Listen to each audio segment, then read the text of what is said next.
Hey, Shalom. First and foremost, I want to give all praises to Yahweh, Bahashim Yahweh Shai, Bahashim Rakakadash, double honors to the apostles of Great Millstone and the brothers and the elders who are out there doing this work in sincerity. I like to say Shalom. So I wanted to do a quick, correction on a video me and the brother Marazar did yesterday, which was February 23rd. It was midweek camp.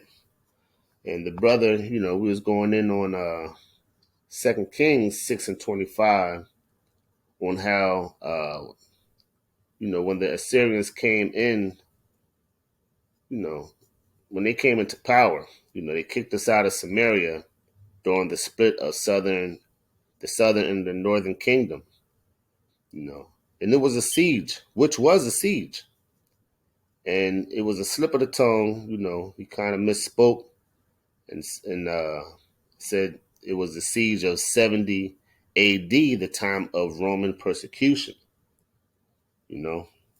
But the brother caught it, which was beautiful because I didn't catch it. He caught it. He did a correction on it. He called me up to do one as well. We don't have a lot of followers, but those who are listening, we don't want to mislead. So I'm going to do a quick hit, and God's will, y'all be edified. So the first one, when you go into the book of 2 Kings in the time of the Assyrians, when they came in and kicked us out of Samaria, that was the time of, what was it, 701 BC, basically 701 to 725 BC. But the point is, there's a difference between BC and AD. So let's go to the meaning of BC, which is before Christ, right? So let's just go ahead and read it. The AD, in the time of the Roman, spoken of in the time of Roman persecution, it stands for, let's just read it. What does BC and AD stand for?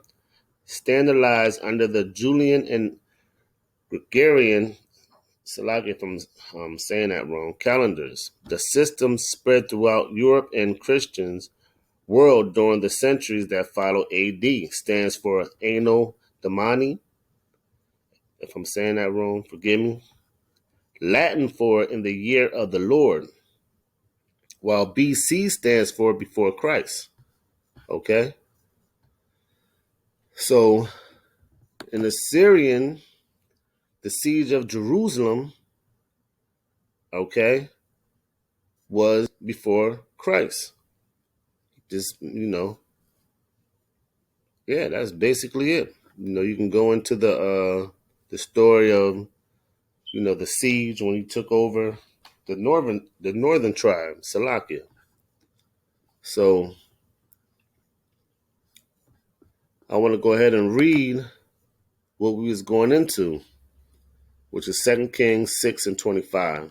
And there was a great famine in Samaria, and behold, they besieged it, okay, until an ass head was sold for 80 pieces of silver, and the fourth part of a cab of dove's dung for 5 pieces of silver. So basically, we was going into the Mark, and Mark, okay, the Mark, and Mark, all right, basically, giving warning like this time is going to repeat itself. What was done in before time is written for our learning, right? So we was basically saying this is going to happen again. All right. What was going to happen? Cannibalism. Because if you keep reading on, it talks about how it was two ladies. I'm just go ahead and read it real quick. Verse 26, and as the king of Israel was passing by upon the wall, there cried a woman unto him, saying, Help, my lord, O king. And he said, If the Lord do not help thee, when shall I help thee? Out of barn floor or out of the wine's press? And the king said unto her, What aileth thee? And she answered, This woman said unto me, Give thy son, that we may eat him today, and we will eat my son tomorrow. So we boiled my son, and did eat him. And I said unto her, On the next day give thy son, that we may eat him. And she had hid her son. So basically, the brother was talking about how we're going to be going back into them days, cannibalism. Okay? So he got the time frame, he kind of like misspoke and said 70 AD. And I see why he said 70 AD, because when you go to 70 AD, right? Now, peep game, it says in April 70 CE, about the time of the Passover, which is crazy because next month, in a couple of weeks, we're having our Passover.